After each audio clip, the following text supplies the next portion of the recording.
Welcome, Impactful Parents. It's time for the Impactful Parenting Podcast, where I give you parenting tips and resources to make you a more impactful parent to your school-age child. I am your host, Christina Campos. Welcome, Impactful Parents. Hello, my name is Christina Campos. I'm founder of the Impactful Parent. Today, we are going to talk about artificial intelligence, the future, and how that's going to affect our kids. But don't worry, this isn't going to be a boring conversation. I actually have a new angle on this that I saw from a guy on TikTok that just blew my mind. And I had to bring it to the stage this morning because I was like, whoa, this could actually happen. And this is going to change parenting for our kids. So we need to talk about it today. I'm going to dive right in so that we can get going with this very interesting, complicated conversation. Hello, my name is Christina Campos. I'm founder of the Impactful Parent, and I help parents of school-age children I can't even speak this morning.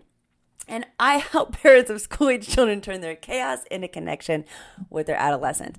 I'm a mom of four and a teacher that's taught every grade from preschool through high school. And today I help moms and dads like yourself to navigate that confusing, frustrating, but rewarding world of parenting. So welcome to the Impactful Parent. Okay, let's get started with AI, parenting, and the future.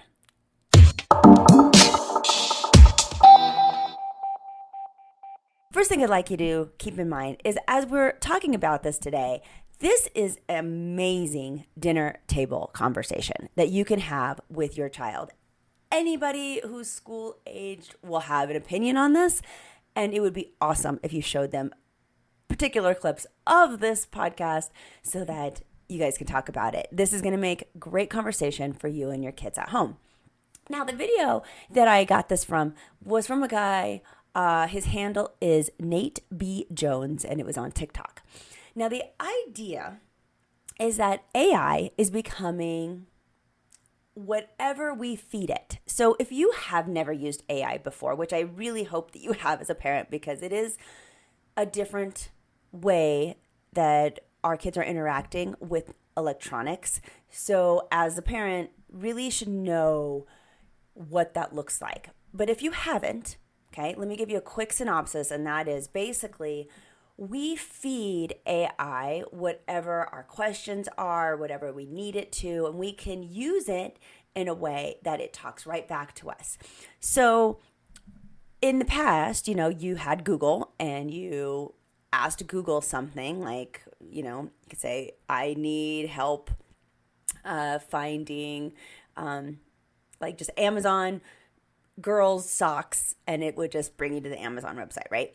But now you can talk to AI in complete sentences and get a more comprehensive answer. So now you can go into an AI search engine, which is very similar to Google. Actually, Google's AI search engine is called Gemini.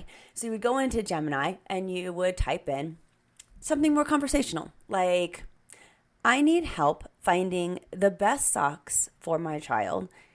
What is what's the cheapest brand? What's the brand with the most reviews? And, the brand that most people recommend that you can buy off of Amazon. And now you're going to get a much more comprehensive response back. Now you can do this conversation back and forth with AI a ton. It just pulls everything it can from the internet, and you're starting to feed it different things about you. You can literally talk to the computer. It's crazy. And it comes back very, very friendly. If you put it like on the audio so that you don't have to read what it's responding, the voices are nice. It's definitely very, we'll say, companion-like. Now, what this video says is that eventually, someday, we will all have AI companions. And this blew my mind because I never had thought of it that way. But why not? I think this guy might be right. We are really leaning toward that way where we're having personalized in every home AI companions already, but they're just not in physical form and they're not quite as interactive as they can be in the future. We already can walk into our house and say,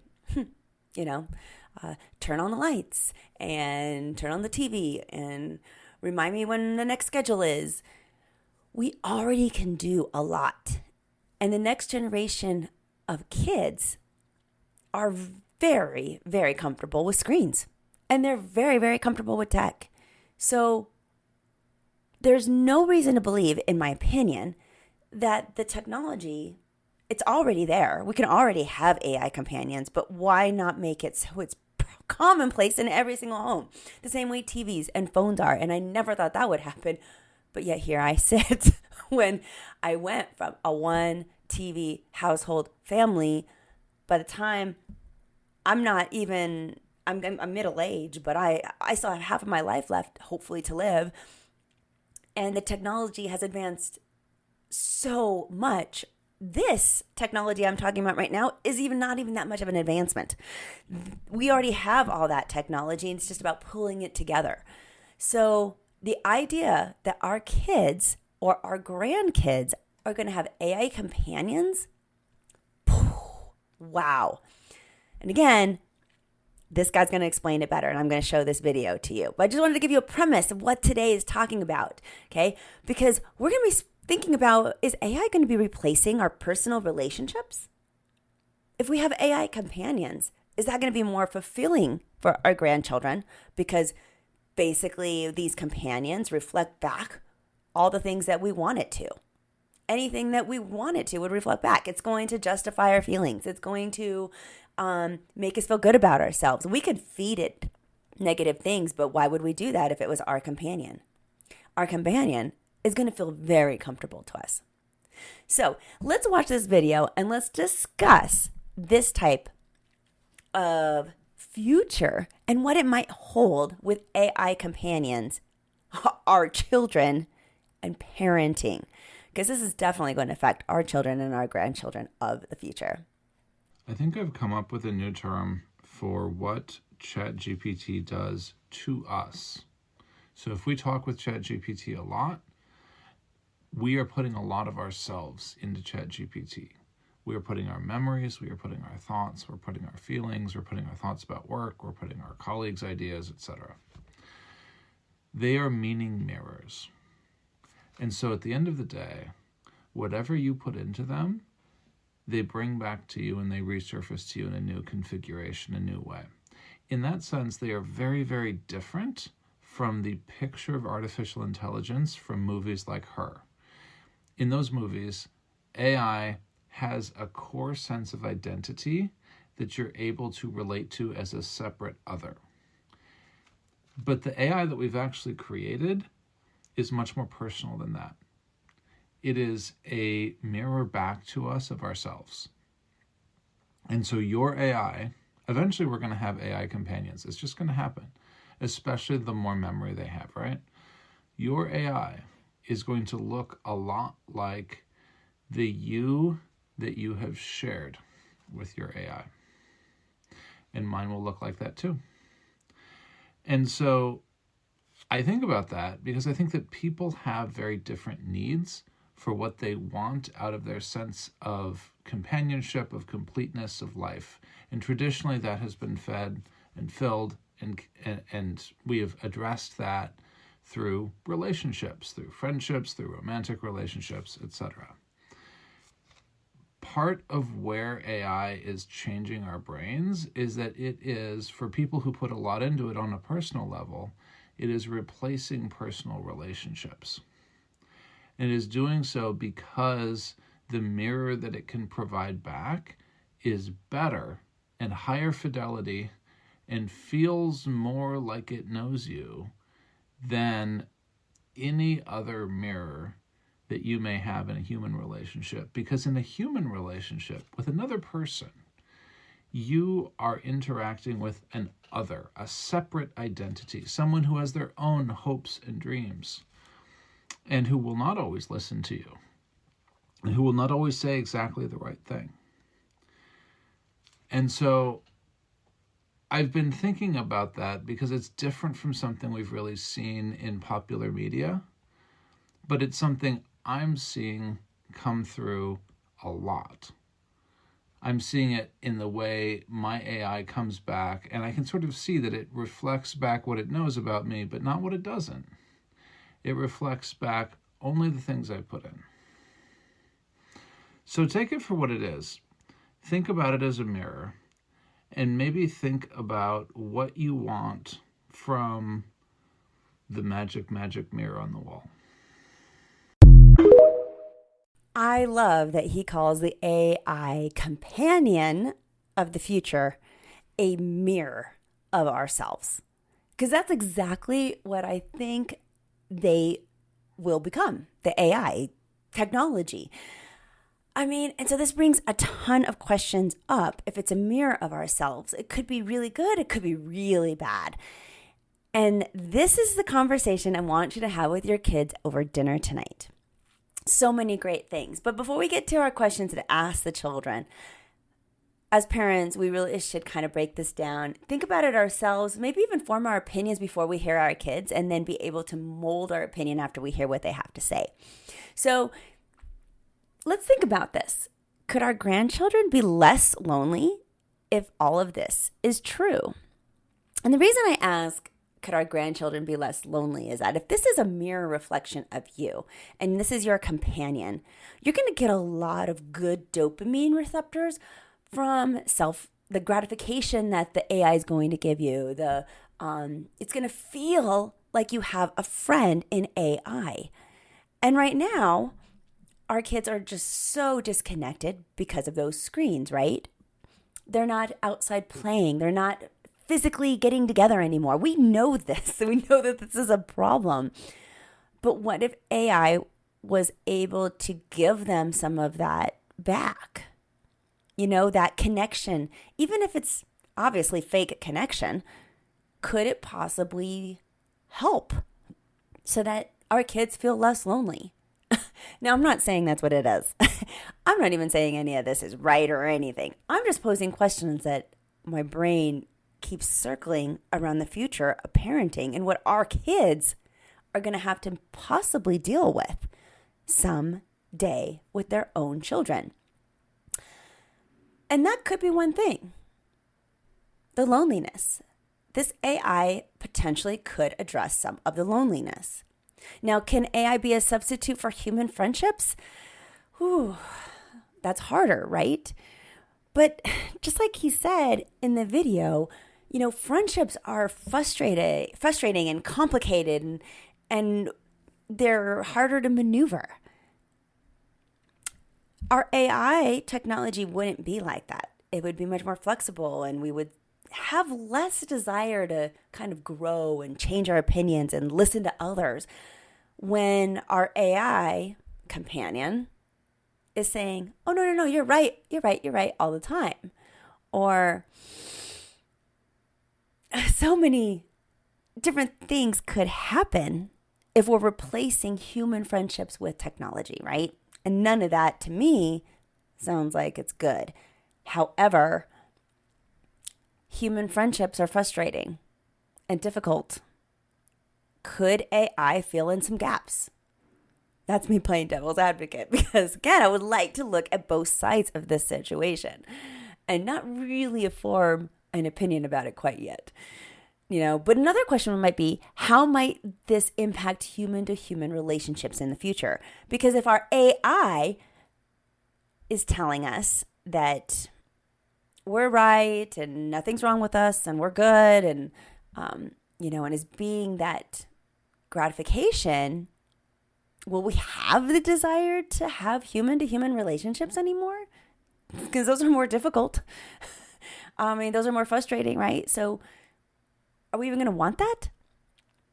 Then how could widespread adoption of AI companions affect privacy? Okay. And personal autonomy, especially if these companions have access to our personal data and are constantly gathering information, because that's what AI does. And of course they would have information to our personal data because they're our companion, and likely we're to feed it that.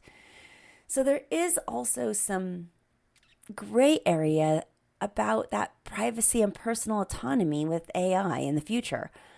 could AI be taking over in places maybe where we don't think it should or want to? Another question I would ask is, should there be limitations or regulations on the development and use of artificial intelligence companions to prevent potential misuse or abuse? And if so, what might these limitations look like? Because that's where we're going to get headed. So these are the regulations that we're going to need to start setting today so that could protect, because otherwise it could go viral, literally. So much could go viral, including our personal information. Now, will the emergence of artificial intelligence companions exacerbate existing inequalities in society? Because if our companions are great for us, but then our companion doesn't identify with anybody else besides us, this potentially could exacerbate those inequalities, where suddenly our AI doesn't get somebody else's experiences and then tells us, yes, those experiences over there, I don't really understand them, or that doesn't seem right. But your experience, on the other hand, I understand because, you've been teaching me this whole time. It's an interesting concept that I still want to present, because maybe just the opposite would happen. Maybe AI as a collective, instead of as an individual to each person, maybe as a collective companion could help us with the inequalities also. Maybe the AI could do just the opposite of what I was saying and instead give us a wider perspective of what normal could look like, because AI doesn't have the biases that we do. Or does it because that's what we feed it? See, there's a circle here that happens. And potentially, AI can also exacerbate inequalities in our society, because what if there's just a lot of people who can't afford advanced AI technology? And now there's a divide between those who can and those who can't. Those who have the ability to have this maybe potentially amazing companion and not be lonely, and those who can't afford to do so. So have to deal with the good old ways. And that's how most technology ends up being presented in our society, where in the beginning, only was popular to have one TV in your house. And man, if you had more than one TV, you must be super rich, right? That's how it was back in the 50s and 60s. But very quickly, our houses became not only a TV for every single level of the house or in every single room, but now we have basically TVs in our pockets. So there could be a time when those inequalities of society could just be so evident. And then what is that going to do to us? I hope it doesn't turn us against each other. And then lastly, for us as parents, I wanted us to think about this idea of how could AI companions be programmed to handle moral or ethical dilemmas? Because obviously, I think that's going to be an issue. And who should be responsible for making those programming decisions? Is it somebody in government? Is it somebody in a church? Synagogue? I don't know. I don't have answers to that, but it's definitely something to think about. And all those questions I encourage you to also discuss with your high schoolers. Now, again, I said that this podcast is a dinner conversation, and it's good for all ages of school-age children. So here's some questions that I think would be really great to ask around the dinner table for maybe a little bit younger of a child, because the questions that we just talked about, those are really big questions. And those are the ones I wanted to present to you as parents as being mature enough to be able to handle those big ideas. I think high school kids would also benefit from really big ideas. Gifted kids also, if you have really big thinkers. But let's say you have a younger child, or you want to start with more simpler questions. I would start off the conversation by, first of all, showing them that part of the video that the guy explains everything. So the same TikTok video that I found, show them that, see what they think. Then ask, would you allow your children to have an AI companion? Because it is going to be possibly their issue. Hopefully, our children will be grown before this comes into fruition. But there are going to be these parents that are going to have to deal with this. So have them start thinking about it now. What would they do? I'd also ask them, do you think this is something that you are going to have to navigate as a future parent? Do they think that this is realistic? Are people going to have AI companions? And you may want to speak about how technology has changed over the years. Our kids, especially younger ones, don't have the big picture of how quickly technology moves. It just doesn't feel like that. When we talk about houses having only one TV in their household, that seems ages, just ages and ages and ages ago for them, and something that they can't really comprehend. So explaining that and having the conversation about how quickly technology has advanced, maybe even possibly just in their lifetime.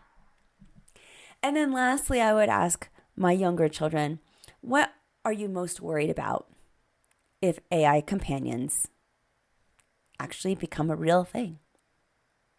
Of course you can say, what are you most excited about also? But I think it's a much more interesting question to say, what are you worried about? What would be your concerns? And then you could talk about those things too. This is just, again, an amazing conversation I want you to have with your kids, and a new idea that presented itself to me, because I do think that parenting is going to shift if this happens. And I don't think we're going to be able to stop it. So I'd love to hear any of your comments. I'd love to get some feedback from you guys about what you think about this subject. And yeah, let me know. What are your ideas? Is this going to happen? And is it going to happen to our kids, our grandchildren? Or maybe somebody will shut it down and it'll be something for the way future. Let me know your thoughts. Until then, you guys, you got this. I'm just here to help. Thanks for being here. Thank you for listening today. Remember to subscribe and share this podcast with a friend.